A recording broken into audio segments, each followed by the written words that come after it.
உங்களுக்கு உடல் சோர்வு ரொம்ப அதிகமாக இருக்கா? அரை மணி நேரம் வேலை செஞ்சாலே உட்காரணும், தூங்கணும், ஓய்வெடுக்கணும்னு நீங்கள் நினைக்கிறீங்க அப்படின்னா, உங்களுக்கு இது போல் சத்துக்கள் ரொம்ப குறைவாக இருக்குது அப்படின்னு அர்த்தம். நம்ம ரொம்ப ஆக்டிவாக இருக்கணும், உடல் உற்சாகமாக இருக்கணும் அப்படின்னா வைட்டமின் டி சத்து ரொம்ப அவசியம். அதே போல் மெக்னீஷியம், பொட்டாசியம் சத்து ரொம்ப அவசியம் அப்படின்னு சொல்லப்படுது. இந்த சத்துக்கள் குறையும் போது நம்ம ரொம்ப சோர்வாக, டயர்டாக ஃபீல் பண்ணுவோம். சின்னதாக ஒரு வேலை செஞ்சாலுமே ரெஸ்ட் எடுக்கலாம் அப்படின்னு தான் தோணும். வைட்டமின் டி சத்து நம்மளுக்கு எங்கே கிடைக்கும் அப்படின்னா சூரிய ஒளியிலிருந்து கிடைக்கும்.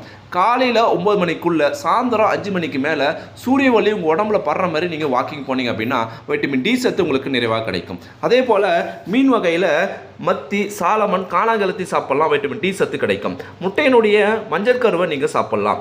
மேலும் சூரிய ஒளியில் வளரக்கூடிய காளான் சாப்பிடுவதன் மூலம் உங்களுக்கு வைட்டமின் டி சத்து நிறைவாக கிடைக்கும். அடுத்து மெக்னீஷியம் சத்து. நம்மளுடைய தசைகள் மற்றும் நரம்புகளை வலிமையாக வைத்திருப்பதற்கு இந்த மெக்னீஷியம் சத்து ரொம்ப அவசியம்.